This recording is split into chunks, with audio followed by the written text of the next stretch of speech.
Vamos a continuar con el estudio del Evangelio según Juan y ahora nos corresponde estudiar el capítulo 4 del 1 en adelante. Esto lo vamos a dividir en dos. Ahora vamos a ver una parte y el próximo domingo vamos a ver la siguiente parte. Beatriz, ¿le gustaría orar para dar inicio a la clase?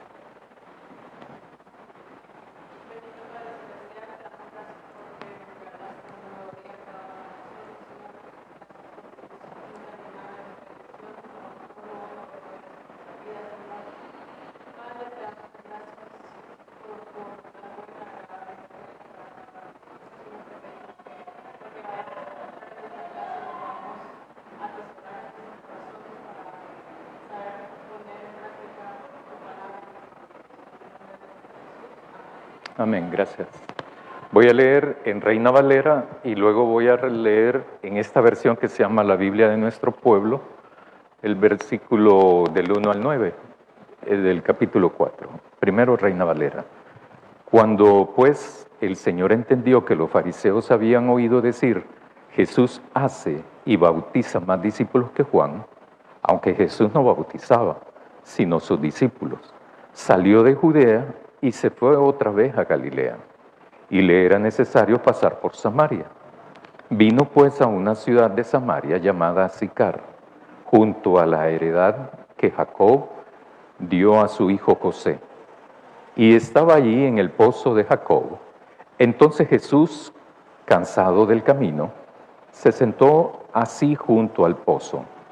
Era como la hora sexta, y vino una mujer de Samaria a sacar agua, y Jesús le dijo, dame de beber, pues sus discípulos habían ido a la ciudad a comprar de comer. La mujer samaritana le dijo, ¿cómo tú siendo judío me pides a mí de beber, que soy mujer samaritana? Porque judíos y samaritanos no se tratan entre sí. Ahora lo voy a leer en la versión de la Biblia de nuestro pueblo, del 1 al 9 siempre. Los fariseos se enteraron de que Jesús tenía más discípulos y bautizaba más que Juan. Si bien eran sus discípulos los que bautizaban, no él personalmente. Cuando Jesús lo supo, abandonó Judea y se dirigió de nuevo a Galilea. Tenía que atravesar Samaria. Llegó a un pueblo de Samaria llamado Sicar, cerca del terreno que Jacob dio a su hijo José. Allí se encontraba el pozo de Jacob.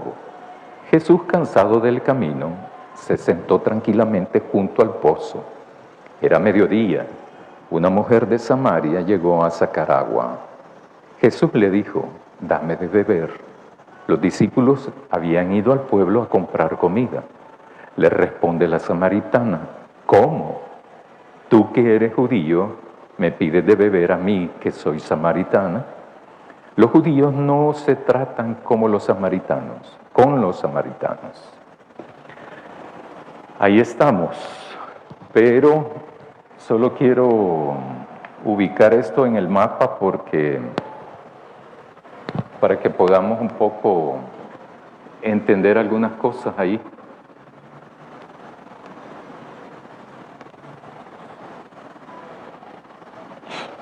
Esta zona era Galilea.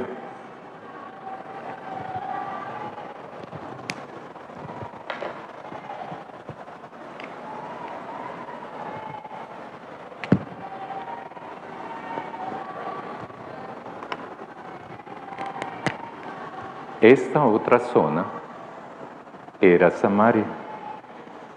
Más o menos, ¿verdad? Más o menos. Y esta Judea.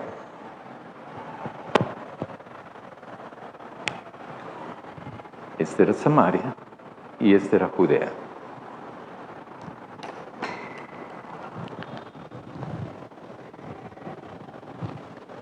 Juan lo que nos dice en el versículo 2, 3, que Jesús salió de Judea y se fue otra vez a Galilea, porque la mayor parte del ministerio de Jesús fue aquí en Galilea, en toda esta zona. Entonces él había ido a Judea. ¿Se acuerdan eso del templo y toda esa cuestión, verdad? Esto fue aquí, en Judea. La capital era Jerusalén. Entonces, en aquella época, igual que en países como este, El Salvador, todo se centra en la capital. Y eso, por eso es que hay una serie de congestionamientos. Por eso es que hay una serie de congestionamientos aquí, ¿verdad? Aquí también. Aquí, por ejemplo, las sinagogas no realizaban sacrificio de animales. Por eso es que toda la gente de Galilea, los judíos de Galilea, tenían que bajar a Jerusalén, por lo menos una vez al año, para hacer todo el rito del sacrificio y expiación de pecados. En eso estaban cuando Jesús, y ya estudiamos eso, de que denuncia esa corrupción que hay ahí por parte del Sanedrín. Eso ya lo vimos. Ahora bien, eso se da aquí en Judea. Por eso, los versículos 1 y 2 dice: cuando el Señor entendió que los fariseos habían oído decir, Jesús hace y bautiza más discípulos de Juan. Aunque Jesús nunca ha bautizado directamente, sino los discípulos, dice Juan, el escritor. Salió de Judea y se fue otra vez a Galilea. Uno puede preguntarse, ¿por qué se va Jesús entonces? Porque lo que está diciendo Juan es la causa o el motivo por el cual Jesús deja Judea y regresa a Galilea. Y la parte que nos dice Juan, el escritor, es que los fariseos se habían dado cuenta de que Jesús, dice el texto, bautizaba más que Juan el Bautista. Y el escritor del Evangelio, o sea Juan, lo que aclara es que Jesús no bautizaba, sino los discípulos de él. Entonces uno empieza a preguntarse ¿por qué? ¿Por qué Juan dice eso? ¿Qué tan importante es saber lo del versículo 1 y 2 y 3? 1 es para explicar el movimiento de Jesús, el retorno de Jesús a su zona, a Galilea. Una posibilidad puede ser esa. La segunda posibilidad es ver la causa por la cual Jesús regresa a Galilea. A mí me da la sospecha de que Jesús no regresa porque quiere, sino todo lo contrario, se ve un poco forzado a seguirle, a moverse, a retornar a Galilea. ¿Por qué? Porque Jesús está teniendo entonces más popularidad que el mismo Juan el Bautista. Si Juan el Bautista para los fariseos y los religiosos de su época era una persona no muy aceptable, entonces mucho menos va a ser este, que está teniendo más gente.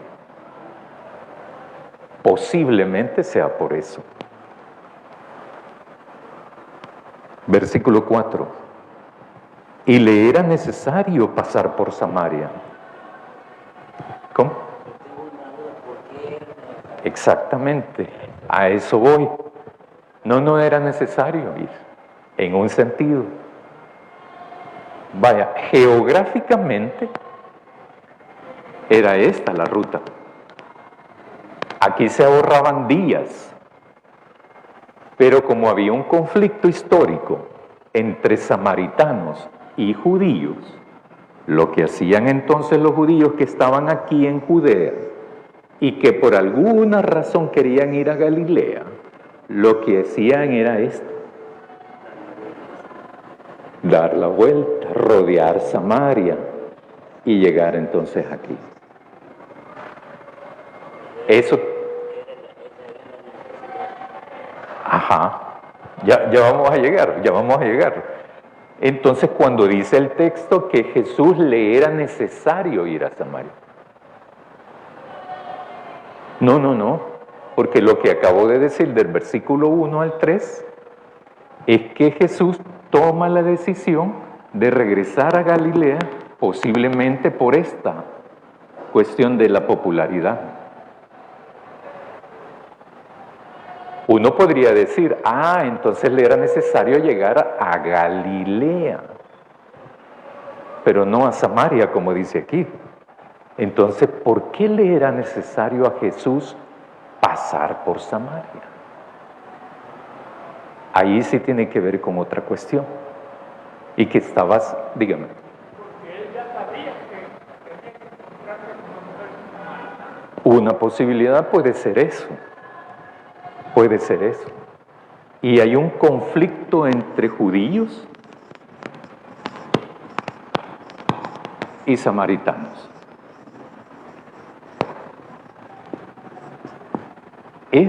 Este conflicto nace, dígame. Yo creo que también le era necesario a Jesús para romper esa práctica o esa enemistad, digamos. Exacto. ¿Verdad? No ir a dar la vuelta, sino que irse recto, Sí, directo. exactamente. Es como la cuestión ahora de Corea del Norte y Corea del Sur. Son coreanos. Es como que me dijeran de que del EMPA para acá son salvadoreños y del EMPA para allá son salvadoreños orientales, pero son otros. Y no nos llevamos con ellos. Cabal, dígame.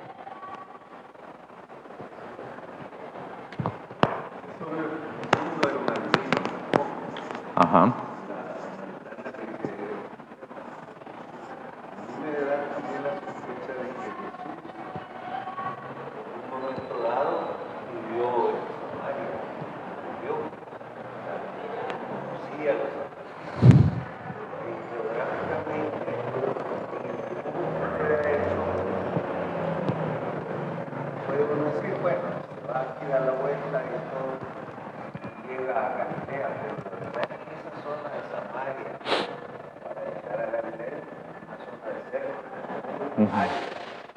Se oye fácil de ir, no, si la parte, digamos, habitable, donde había más todo, que había esa idea. Si los odios no eran fácil, la mujer era hermana, sino que era cuestión también material, ¿verdad?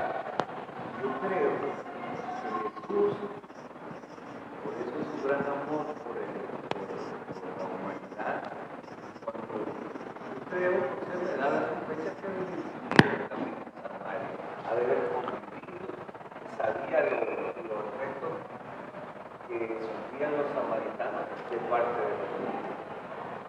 Sí, muy bien.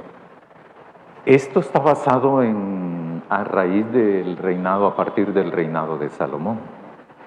Cuando aparece que el reinado del norte, cuya capital es Samaria, y el reinado del sur, cuya capital es Jerusalén. Esto tiene que ver también con la invasión que hacen los asirios. Y cuando invaden el territorio, los asirios,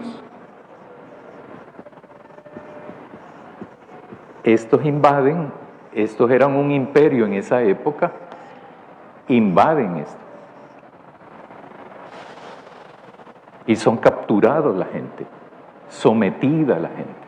Pero lo que hacen los asirios, lleva cantidades de gente de acá y la lleva para su territorio y trae más gente para acá, de otras culturas, y los coloca aquí.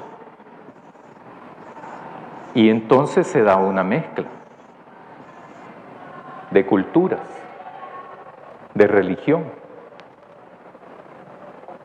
Entonces los del sur, o sea, Judea, dicen, ah, no, estos no son ya los originales. El punto es que cuando estos llegan ahí, todos se contaminan.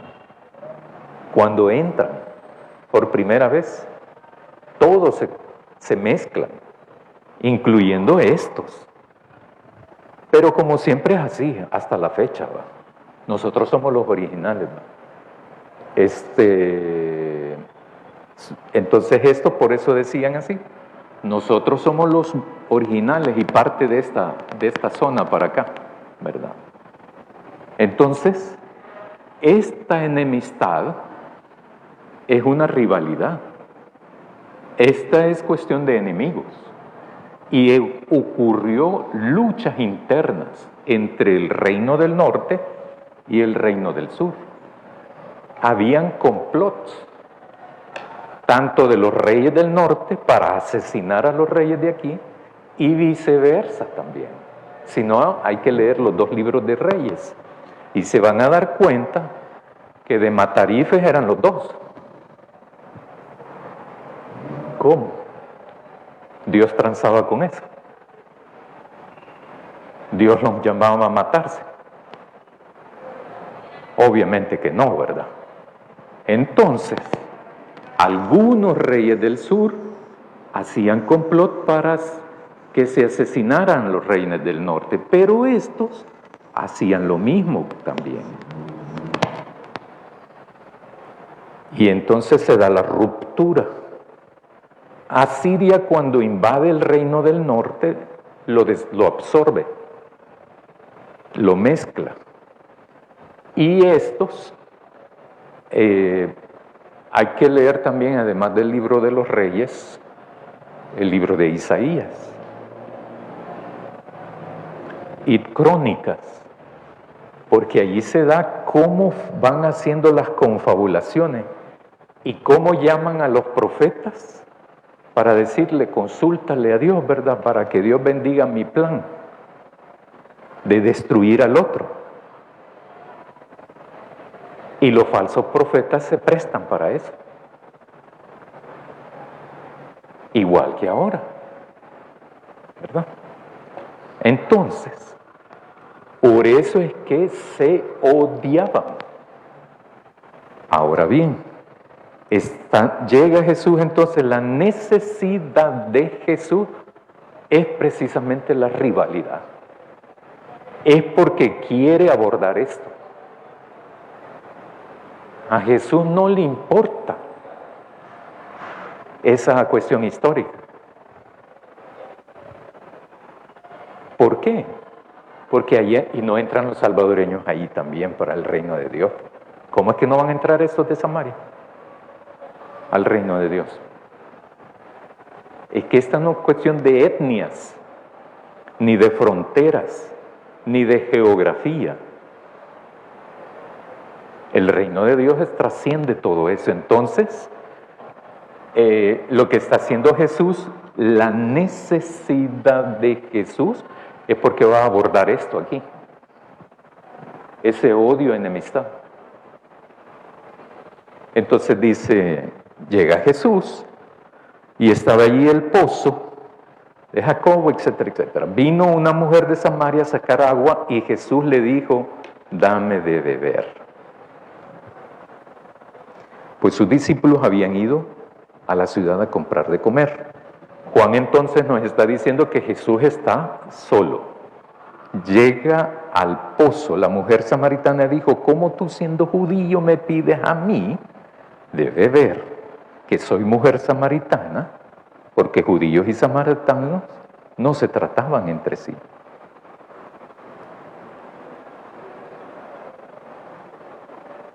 En el versículo 6, también Juan nos da otra pista. ¿Qué hora dice ahí que eran? La hora sexta. Para nosotros, ¿qué hora es esa? Las 12. Las mujeres no iban a recoger agua a esa hora. No iban a recoger agua a esa hora. Igual que aquí. ¿Por qué? Por el calor. Entonces, ¿por qué va esta mujer a las 12? Si tenía que ir temprano, a las 6. Porque para ellos de 6 a 6 era el día, ¿verdad? Entonces, la hora sexta era las 12 del mediodía, o sea, al mediodía. ¿Por qué entonces va? El mismo texto nos responde posiblemente eso. ¿Por qué es que va la mujer? No hay nadie más. Hay menos gente, sí. ¿Por qué evita la gente la mujer? Es probable por lo que va a decir Jesús después, ¿va? Probablemente pienso yo que esa era la hora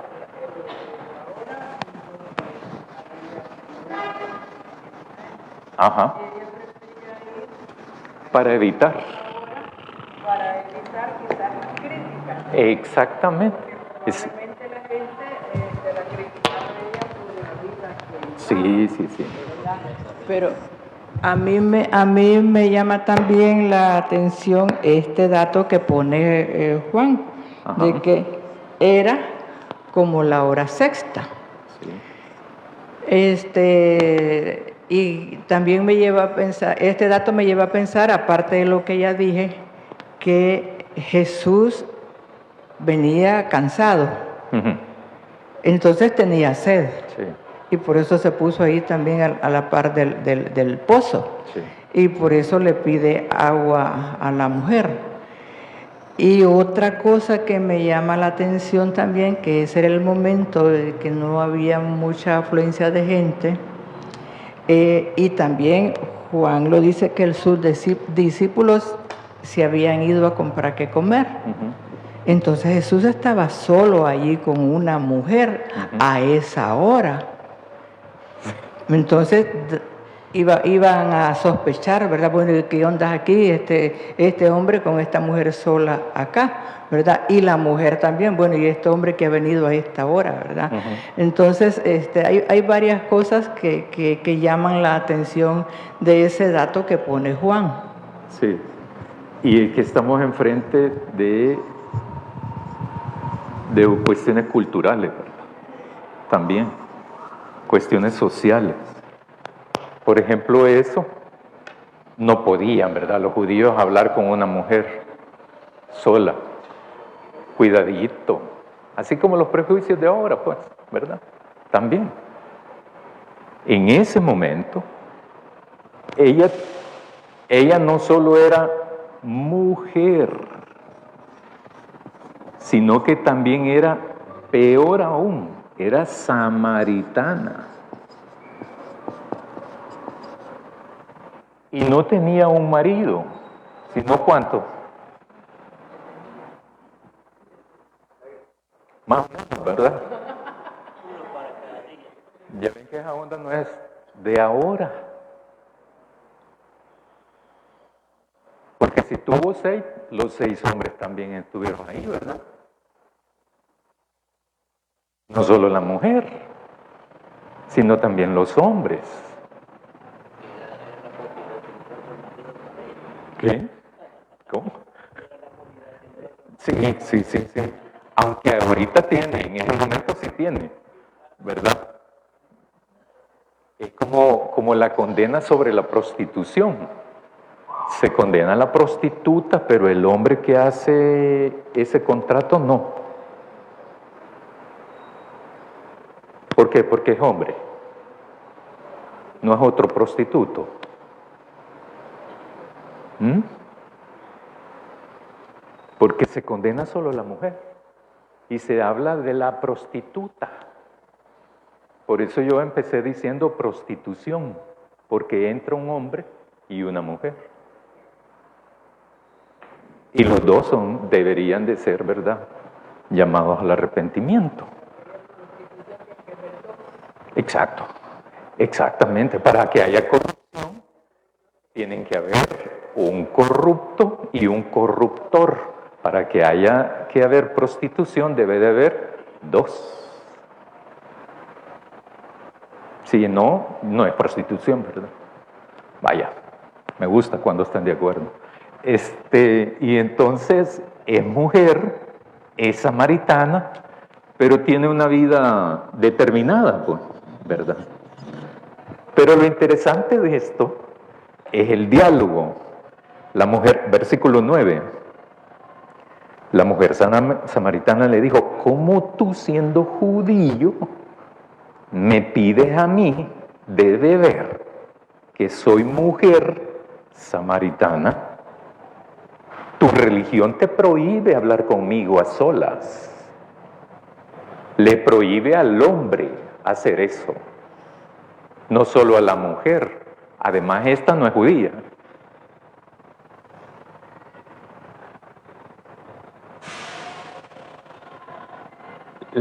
Dígame.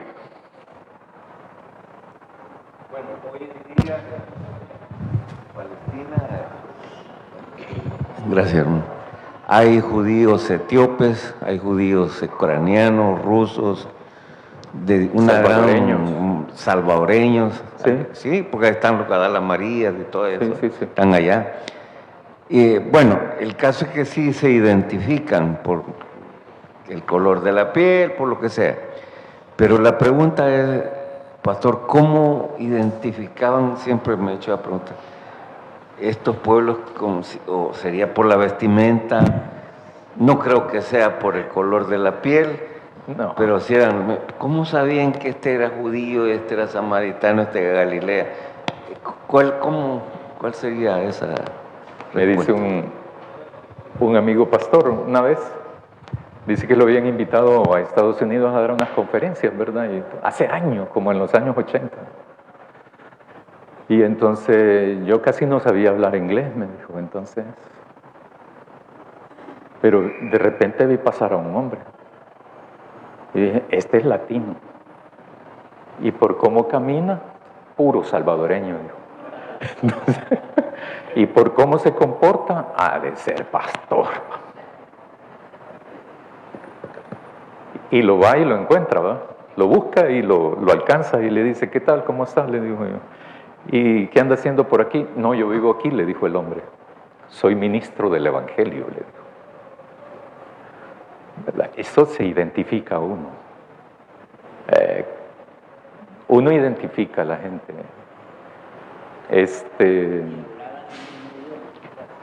Sí, hablaban el mismo idioma.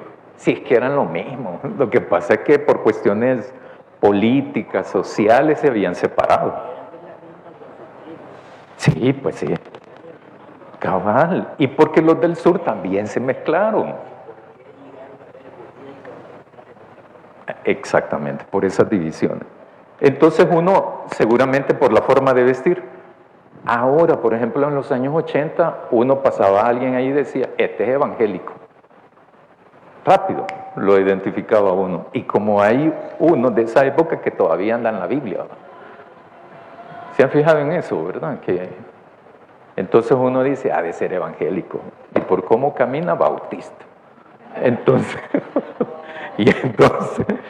porque también cómo habla, la terminología que utiliza, pues también uno puede decir, es evangélico. Yo puedo identificar a la gente por la terminología, por las palabras, más o menos qué teología tiene. En otras palabras, dime cómo hablas y te diré qué teología tienes. Eso es fácil de identificar, dígame. Por ejemplo, ¿va a hablar ahorita un diácono? Buenos días, hermanos. Ajá. Lo triste es cuando a uno no se le echa de ver por ningún lado. Ah, bueno. Porque Pedro, escondiéndose, llegó a la muchacha y le dijo, me parece que vos sos Galileo. No, yo no, ¿cómo no? Es que por tu forma de con ella hablar y todo, sos, dice, no. Pero lo reconocieron. Sí. Entonces, yo creo que cuando a uno, alguien le reconoce alguna pizca, uno se siente muy dichoso que alguien le diga, ¿y usted qué es hermano? ¿Por qué? Por cómo se comporta. Ah, qué bueno. Sí. Aunque hay muchos que son de la secreta, ¿verdad? Se camuflean. Se esconden, pues, ¿verdad? Se avergüenzan, por eso lo hacen. Ah, pero no vaya a ser de las bendiciones, ¿verdad? Pero hay gente que pasa en las universidades, en los trabajos, y nunca nadie sabe eso. Nadie le reconoció nada. Y por eso es que a veces tienen miedo de cuando hablamos de hacer discípulos y discípulas, cuando hablamos de testificar, ¿verdad?, a la gente de lo que Dios ha hecho con uno, y les da miedo, ¿verdad? Y dicen la mentira, no, es que tenemos miedo al rechazo, es mentira. Tienen miedo a ser expuestos, porque entonces la otra pregunta es, ¿y cómo te comportas ahí? Que te da vergüenza que los demás sepan. Hay hombres que son casados y lo que hacen es que se quitan los anillos, ¿verdad? Hombres, lo he visto más de eso yo. Entonces, ¿por qué se lo quitan? Tampoco es que uno va a tener casada, tampoco, pues, ¿verdad? Pero igual. Entonces, uno identifica a la gente por cómo habla, por cómo se comporta, por el comportamiento, ¿verdad? Y por la forma de vestir también. Uno identifica. Yo en los años 80 podía identificar también a qué iglesia iban. Ahora ya no, ya, porque ahorita se han mutado la gente, ¿verdad? En otras iglesias ahora tú los ves y saber. Pero vamos más adelante. Versículo 10. Respondió Jesús y le dijo, si conocieras el don de Dios y quién es el que te dice, dame de beber, tú le pedirías y él te daría agua viva. Jesús lo que está haciendo es utilizando un recurso del contexto. Lo que hay supuestamente en este mal hecho dibujo es agua. Y Jesús entonces utiliza eso. Posiblemente, bueno, ya voy a ver más adelante eso, lo de la mujer. La mujer le dijo, Señor, no tienes con qué sacarla y el pozo es hondo. ¿De dónde pues tienes el agua viva? ¿Se acuerdan del dibujito verdad? Jesús va por aquí, la samaritana va por acá. Lo mismo con María, lo mismo con Nicodemo. Entonces, porque la samaritana está pensando en H2O. En eso está pensando la samaritana. ¿Y Jesús en qué está hablando? Cuando dice agua viva.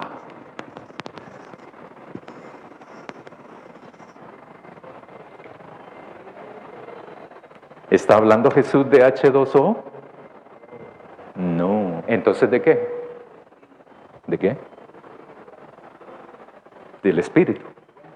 Sí. Exactamente. Del Espíritu de Dios, el Espíritu Santo. O sea que nos va a dar agua viva, vida eterna. Eso es lo que ofrece Jesús. Vida eterna. La vida eterna es una agua viva, latente, despierta. Si la mujer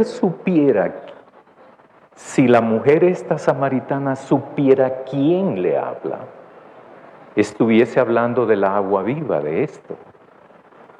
Pero como no sabe la mujer quién le habla, ella está hablando de H2O.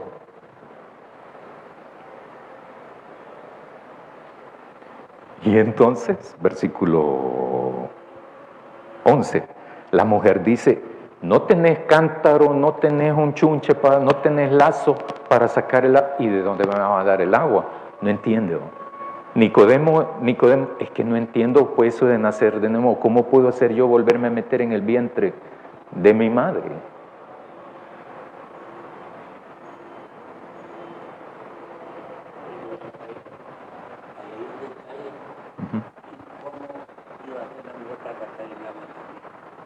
No, pero la mujer sí iba preparada para eso. La mujer sí iba a sacar el agua del pozo. Agua. Sí. Y Juan, el escritor, lo que nos ha dicho que Jesús llegó cansado, o sea que realmente quería. Lo que pasa es que Jesús empieza el diálogo ahí. Y empieza el diálogo a algo que la mujer va a hacer ahí, a extraer agua. Dame agua, ¿verdad? Entonces ahí comienza Jesús. Utiliza un recurso Jesús del contexto también para empezar el diálogo. Solo que Jesús le da vuelta inmediatamente a todo. Ya Jesús no está hablando para satisfacer mi necesidad, mi sed de H2O. Entonces utiliza eso cuando ya la mujer está hablando con él. Y de una sola vez le dice, si supieras quién te habla, ¿verdad? Exactamente. Y entonces, ¿acaso? Yo creo que nosotros, yo me pongo en el lugar de la mujer, si a mí me hubiera tocado y me habla así, Sí. ¿quién es? Sí, porque no lo conoce. Me pide agua a mí. Y yo lo reconozco que él es judío y que no se llevan bien. Exacto. Entonces viene y me pide agua y después me sale con que él me va a dar agua. Si me está pidiendo y él tiene, entonces, ¿en qué quedamos? Yo creo que si a nosotros nos hubiera pasado eso, también hubiéramos pensado igual que la mujer. Cabal, pero sí. más adelante en la plática, es que yo pienso que es el Espíritu de Dios quien le abre la mente y el corazón a la mujer para entender también. Sí. Lo mismo pasa hoy en día con nosotros, que es el Espíritu Santo quien nos abre la mente para entender las enseñanzas de la palabra de Dios. Exacto. Pero también Jesús es porque provoca eso, ¿verdad? O sea, intencionalmente Jesús hace eso. Y dice la mujer, ¿acaso eres tú mayor que nuestro padre Jacob, que nos dio este pozo del cual bebieron él y sus hijos y su ganado? Y respondió Jesús, cualquiera que bebiere de esta agua, de la que él ofrece, volverá, del pozo, del H2O, va a volver a tener sed. Miren, fíjense que solo les explico aquí rápido la diferencia entre una necesidad y un derecho humano. Esta es necesidad y este es el derecho. ¿Cuándo uno tiene necesidad de agua y cuándo es el derecho al agua? La necesidad de agua es la que estaba diciendo al principio, que dice Juan, el escritor, dice que Jesús está cansado, ¿verdad? Y todo, él tiene sed. Y Jesús lo dice en este versículo. Toda la gente que vos has mencionado, toda la gente, cuando beba de este pozo, en otras palabras, y beba de esta agua, H2O, va a calmar su sed, pero después de un tiempo va a volver a tener sed. Eso es una necesidad. La necesidad es temporal, es esporádica, temporal. El derecho es permanente. ¿Cuándo tengo necesidad de agua? Cuando tengo sed, cuando tengo necesidad de bañarme, cuando tengo necesidad de cocinar, etcétera, etcétera. Después de hacer esas tareas y utilizar el H2O, se acaba mi necesidad. Pero el derecho nunca acaba, es permanente. El derecho es que cuando uno tiene cualquier necesidad, uno vaya al chorro, lo abre y cae. Ese es el derecho. El tener acceso constante, permanente. Ustedes sabrán si tenemos derecho o necesidad aquí en este país, ¿verdad? o tenemos las dos. Hay colonias donde cae el agua 24 horas del día, pero hay colonias donde, no sé, 3, 4 días nada más llega el agua a la semana, y durante horas. Entonces, no hay mucho derecho al agua aquí. Jesús lo que está diciendo es prácticamente, mira, mujer, el H2O que hay aquí en el pozo, cualquiera puede venir. Los hijos de Jacob, los demás actuales, ¿verdad? El ganado y todo. Sí, beben de esta agua, del H2O, pero más adelante van a volver a tener sed. Entonces, más el que bebiere del agua que yo le daré, no tendrá sed jamás, sino que el agua que yo le daré será en él una fuente de agua que salte para vida eterna. Al principio solo habló de agua viva. Ahora ya está especificando que de lo que está hablando Jesús es de agua de vida eterna.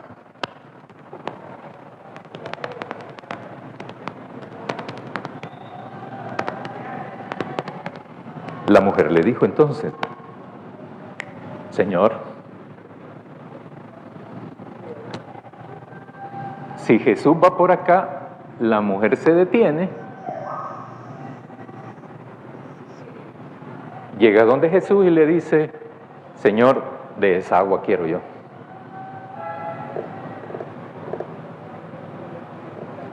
Exactamente, exactamente. Ahí se da dirían ustedes los jóvenes, ¿verdad? El clic. No, dirían ustedes, es que me voló la cabeza lo que me acaba de decir Jesús. Nunca he visto que le vuele la cabeza a nadie, ¿verdad? Pero ahí es yo diría de otra manera, ahí es el momento pues crítico. Entonces la mujer allí, ¿cómo? Exactamente, exactamente. A la iglesia y estar solo escuchando, pero hay un momento que el Espíritu de Dios nos toca, el Espíritu Santo, y es cuando nosotros decimos si realmente Sí. es la palabra de Dios, el plan de salvación. Yo voy mal, yo no estoy bien, voy a buscar del Señor. Uh-huh. Muy bien, ese es el inicio del proceso. No es que ella esté convertida la mujer, ¿verdad? Pero es el inicio. O sea, es entonces vos no me estás hablando de este H2O. Entonces quiero del agua tuya. Para yo no volver a tener sed. Todavía tiene los resabios, ¿verdad? De la estructura, los valores de su pueblo, de su cultura. Y no del reino de Dios, que esa es nuestra tarea también. Entonces, dice después, dame de esa agua para que no tenga yo sed, ni venga aquí a sacarla. Lo que ha identificado la mujer es que Jesús tiene otra agua. Ese es un progreso. Porque las conversiones, las mayorías no son radicales. Son de proceso, pues, ¿verdad? Solo hay ciertas personas que sí, que hoy se convierten, mañana son como que fueran otra persona, ¿verdad? Pero la inmensa mayoría vamos por el camino, ¿verdad? Por el proceso. Entonces, la mujer le dijo a Jesús, bueno, ya eso. Jesús entonces le dijo a la mujer, ve, porque como Jesús, que Jesús va, es bien, como yo decía, disruptivo también, didáctico y disruptivo, ¿verdad? La mujer logra un proceso y lo que hace Jesús es meterle otra cuestión y le dice, llama a tu marido y ven acá, anda a buscar a tu marido y ven acá. Y ahí va la confrontación de Jesús. Y es eso lo que a veces no nos gusta.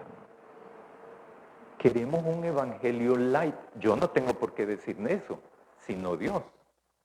Pero Dios a uno sí lo conoce. Entonces, le dice, ve, llama a tu marido y ven acá. Respondió la mujer y dijo, no tengo marido. Entonces, Jesús le dijo, bien has dicho. Andás en las cabales, vamos.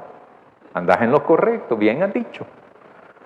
No tengo marido. Porque 5 maridos has tenido. Y el que ahora tienes no es tu marido. Esto has dicho con verdad. Entonces no mintió la mujer. Dígame. Me parece que es una cosa bien interesante cómo se inicia el diálogo por algo que es básico para la vida de las personas. Todo el planeta, más o menos el 70-75% es pura agua. Sí. Y sin eso no podemos vivir. Y el maestro le ofrece agua también, agua que se necesita el 100%. Sí. Lo interesante es aquí que, como ya se decía, como Jesús, como que va picando a la mujer, ¿verdad? Le dice, sembrándole la duda todavía para que a ver qué ideas tenía ella de lo que Jesús le estaba diciendo.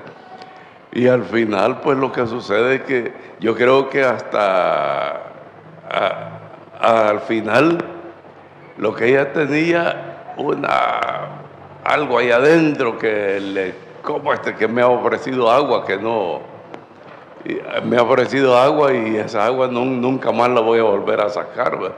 Entonces, no había un completo entendimiento, pero en el proceso ya estaba quizás interesada, ya estaba, como decimos nosotros, estaba picada, Sí, sí. por lo que Jesús le había dicho. Y al final creo que vengan de aquí, mire, alguien me ha dicho lo que yo he sido, y Jesús, ¿cómo iba a saber? Si era un hombre de la comunidad común y corriente, igual que nosotros, ¿cómo íbamos a saber toda la historia de esta mujer que vivía en otro lugar? Entonces, lo interesante es que la mujer estaba intrigada, me ha dicho lo que yo he sido, le dije. Entonces, no será este profeta, le dije. Por lo menos tenía un poco la historia y el conocimiento de lo que el pueblo conocía hasta ese momento. Sí, sí, sí. Muy bien. Otto.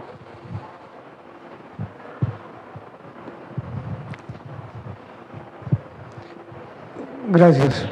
Bueno, es que pasa que cuando uno se encuentra personalmente con Jesús, Jesús se encarga de desnudarlo a uno. Es decir,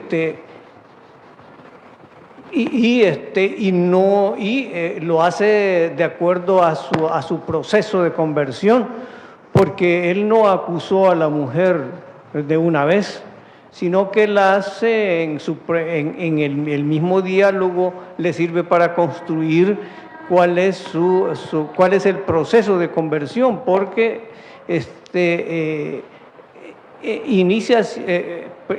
le pregunta, ¿verdad? ¿Dónde está tu marido? Es decir, es una pregunta que obviamente no es inocente, pero tiene un propósito muy de conversión. Jesús me hace a mí darme cuenta de que frente a Él estoy desnudo y que no le puedo mentir. Y si yo me resisto, Él hace que yo diga la verdad. La mujer dijo, no, le dice Jesús, y mira, y le dijo a la mujer, no, a mí que me registren, yo no tengo marido. ¿Verdad? Sí, le dice Jesús, es cierto, Jesús no le dice, no, no seas mentirosa, etcétera, etcétera, y le echa el rollo y la regañada. No, la deja que ella solita vaya en el camino de la conversión. Así que, y Jesús la desnuda, pues, así como me desnuda a mí. Entonces, ese encuentro hace transformaciones profundas, porque posteriormente conocemos en quién se transformó esa mujer. Sí. ¿Verdad? Y esos procesos son los que hacen discípulos y discípulas. Ajá. Entonces, esa es una posibilidad de por qué la mujer llega al mediodía a traer agua.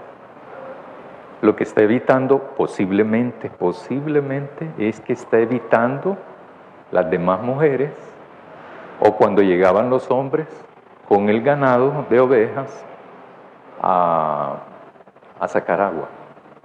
Posiblemente lo que estaba evitando era la múrmura, la crítica, el chambre, porque esos eran chambrosos,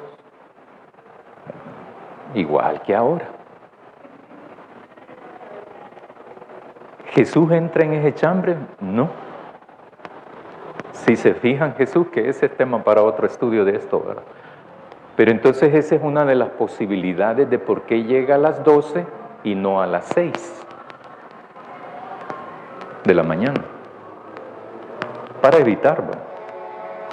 La otra cuestión entonces también es que no evita a Jesús la mujer, ni Jesús evita a la mujer de conversar con ella. Y por eso es la necesidad de pasar de Judea y pasar por Samaria, porque él va para Galilea. Dígame.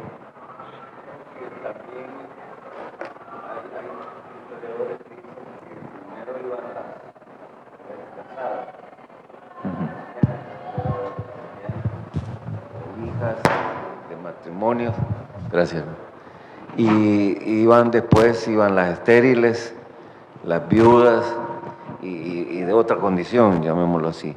Es por ello también bien intencionado como eso llega en ese momento que sabe a quiénes va a encontrar. Y como, pues me imagino que él a través de su mensaje de a quién iba dirigido, lo tenía bien claro. Sí. Eso creo que es bastante interesante a la hora que él va, porque si venía cansado y todo, ¿por qué no va temprano? Sino que va a la hora más difícil, donde el sol es más fuerte, y sabe qué clase de mujeres va a encontrar. Muy bien. Porque ellas también se iban que no querían que las vieran los otros. Gracias. Exacto. Muy bien, muy bien. Entonces dice, 5 maridos has tenido y el que ahora tienes no es tu marido. Esto has dicho con verdad. Y le dijo la mujer, Señor, a mí me parece que sos como un profeta.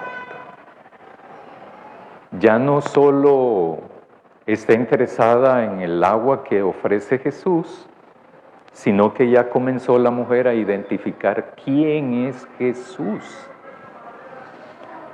Entonces, a lo mejor es como un profeta, ¿verdad? Versículo 20. Nuestros padres adoraron en este monte y vosotros decís que en Jerusalén es el lugar donde se debe adorar. Eso es algo superado, ¿verdad? En el Antiguo Testamento se creía de que Dios vivía en el templo. Fuera del templo no vivía. Pero esa era la concepción teológica que tenían en esa época. Hay un texto que ya no me acuerdo dónde está, si está en Jeremías o en Isaías, cuando aparece ahí el profeta ilustrando con ese texto que como que si Dios saliera de ahí, ¿verdad? Y explican, dando a entender eso. Es como el libro de Job. El libro de Job marca el inicio del cambio del paradigma teológico, donde aparece de que en esa época se creía que Dios daba la enfermedad y Dios daba la medicina. Así inicia el libro, pero no termina así el libro. Entonces la creencia es que Dios no te manda la enfermedad, pero sí la medicina. Y aquí está planteando la mujer de que los samaritanos piensan de que hay un lugar aquí donde el ideal, el idóneo, por excelencia se debe de adorar a Dios. Pero los judíos también decían que en el templo era el lugar, el ideal, el idóneo para adorar a Dios también. Entonces,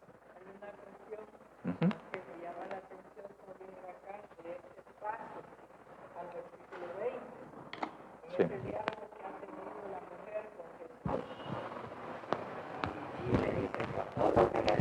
Bueno, me parece que eres profeta.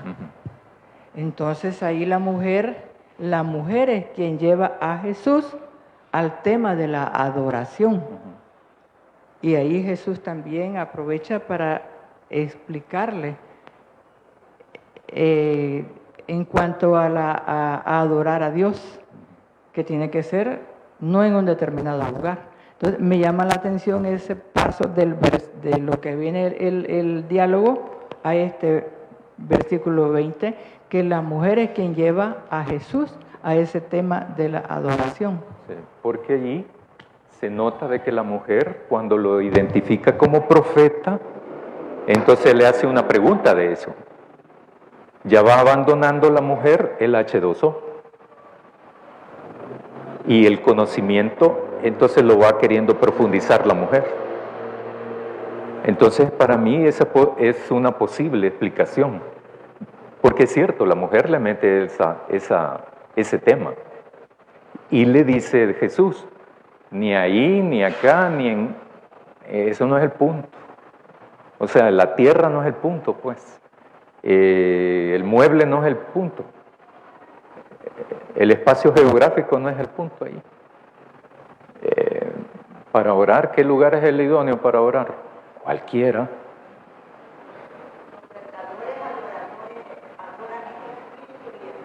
Ajá, sí, en espíritu y en sinceridad. Dime.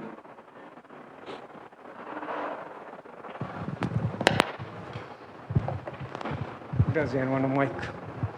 Pues sí, es interesante lo que recuerda la hermana Delmi, y es porque no es un asunto de lugar, es un asunto de espíritu y en verdad. Es decir, Señor, ¿quién entrará en el santuario? El que tenga manos limpias y el que tenga el corazón puro, espíritu y verdad. ¿Verdad? No es en Gerizim, no es en Sión, Monte Sión. Ese es un asunto sumamente superado, y obviamente que no hemos de verlo en términos de la historia bíblica, sino en términos de nuestra propia práctica. Porque estos templos, porque Jesús se refirió al hombre como templo. Sí. Desde esos templos es que debe aparecer la adoración en espíritu y en verdad, y de verdad. Es decir, ¿quién? Manos limpias, corazón puro, hechos y buenas intenciones, porque yo puedo hacer buenas acciones, pero con malas intenciones. Sí. Debe haber ambas cosas. Así que ese es pan para mi mata. Muy bien. Entonces dice Jesús, mujer, créeme que la hora viene cuando ni en este monte ni en Jerusalén adorarán al Padre. Vosotros adoráis lo que no sabéis. Nosotros adoramos lo que sabemos, porque la salvación viene de los judíos. ¿Se contradice Jesús o no? No, ¿verdad? Jesús está hablando de él, no de la religión judía. ¿Y Jesús era judío? Sí, nace siendo judío. Después, o sea, la religión judía ya no le hace críticas a los religiosos y se separa de esa cuestión. Jesús a mí me gusta este rollo, ¿verdad? De cómo se va fraguando todo esto, cómo los procesos. Este texto, como el texto anterior de Nicodemo, es bien pertinente para poder hablar sobre discipulado, de este proceso. El texto que de tal manera amó, que es el único versículo que me cedó, de tal manera amó Dios al mundo y Jesús lloró, ese otro me sé. Entonces, ese texto de tal manera amó Dios al mundo nos compete a nosotros, es para nosotros, no es para las personas que no están en la iglesia, es para nosotros porque es confrontativo, retador, desafiante. Y cuando dice en el versículo 10 del capítulo 3, vos siendo maestro de la ley de Israel y no sabes estas cosas. O sea, Jesús así es, pues, ¿verdad? Así es, igual con la mujer. Pero aquí vemos una mujer que supuestamente ignora todo el constructo de la ley judía, pero es capaz de identificar a Jesús muchísimo mejor que Nicodemo, que es todo un intelectual académico, ¿verdad? Versado en la ley y todas sus ondas alrededores, ¿verdad? Y que no logra. Y esta mujer, que es una mujer que no fue a la escuela, ¿por qué digo yo eso? Porque era mujer y no las mandaban a hacer eso. No iban a la escuela. Era prohibido. No solo en Canaán, sino que también en todo el territorio conocido. El diálogo entre la mujer de Samaria con Jesús es un diálogo pertinente hasta la época actual, ¿verdad? Oremos para despedirnos. Querido Dios, queremos agradecerte la bendición que tenemos de reflexionar en tu palabra, de ayudarnos a entenderla, reflexionarla y también de practicarla. Ayúdanos, Señor, en el nombre de Jesús. Amén.